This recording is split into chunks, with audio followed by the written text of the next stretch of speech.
Ini teman-teman yang kemarin tanya skemanya gimana. Skemanya kayak gini. Ini kabel input saya salurin ke kapasitor. Ini bekas dari kapasitor bekas kompresor. Ini dimasukin ke trafo dari 0 ke 220.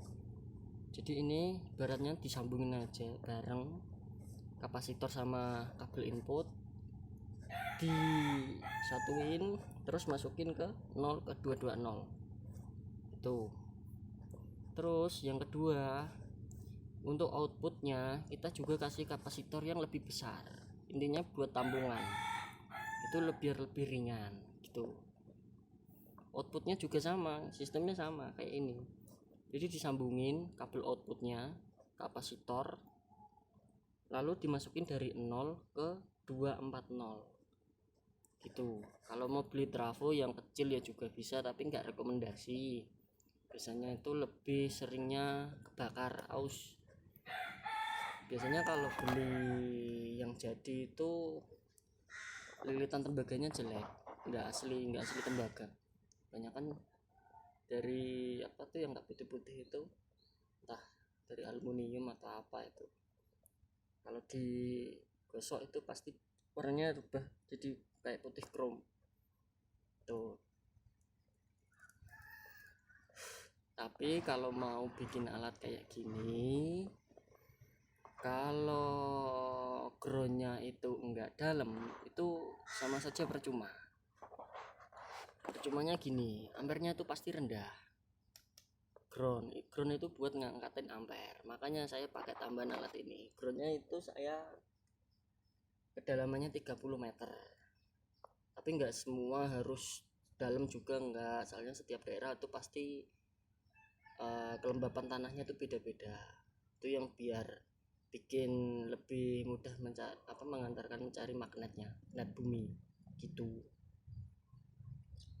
Nah, terus apa tuh fungsinya alat ini? Alat ini itu buat ngangkatin voltase ketika tegangan rendah, jadi nggak bakal ngedrop parah kayak gitu.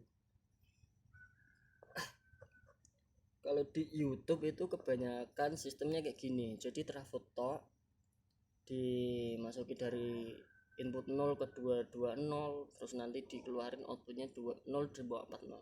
Cuma kalau nggak ditambahin kayak kapasitor kayak gini, nantinya itu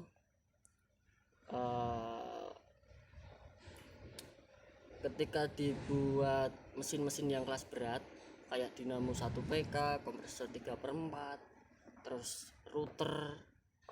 Nah, di sini saya makanya itu semua. Untuk router sendiri itu 1300 watt. Kalau dinamo kisaran 800, kompresor itu 550. Itu belum juga alat-alat lain. Bikin alat gini kalau groundnya itu enggak mumpuni juga, enggak didalemin, entah dibikin tanahnya lembab, itu juga percuma kayak gitu. Soalnya itu meski kalau voltasenya tinggi, ampernya rendah, itu tetap juga nanti jepret, percuma.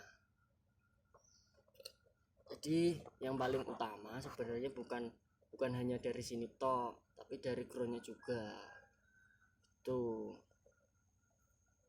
meskipun groundnya udah didalemin tapi tetap jepret, itu kemungkinan adalah voltase. Lah ini fungsinya untuk memperkuat voltase yang dari listrik pada umumnya itu, yang dari saluran PLN itu 210 ke bawah, hampir kalau di sini 200 ke bawah. Seringnya di sini tuh listrik sering ngedrop. Jadi kalau buat ngangkat mesin-mesin kayak gitu bareng pasti jebret. Nah, makanya saya pakai gini, pakai rakitan sendiri kayak gini. Teman-teman mau rakit monggo, lebih baik merakit sendiri daripada beli. Kemarin tuh iseng ada yang nanya, ini itu juga buat meringankan beban angkatan yang wattnya tinggi-tinggi. Soalnya kalau saya pakai itu biasa barengan semua, kompresor sama dinamo, entah nanti dinamo sama router, soalnya yang kerja cuma 2 orang tok di sini buat bikin sangkar gitu. Terus bisa nggak sih ngiritin? Bisa, karena apa? Kalau tegangan angkatannya enteng itu pasti juga meterannya nggak muter kenceng. Tapi kalau angkatannya berat itu pasti nanti listriknya kalau nggak jebret mungkin putranya nanti kenceng, akhirnya listriknya boros, bayarnya mahal gitu.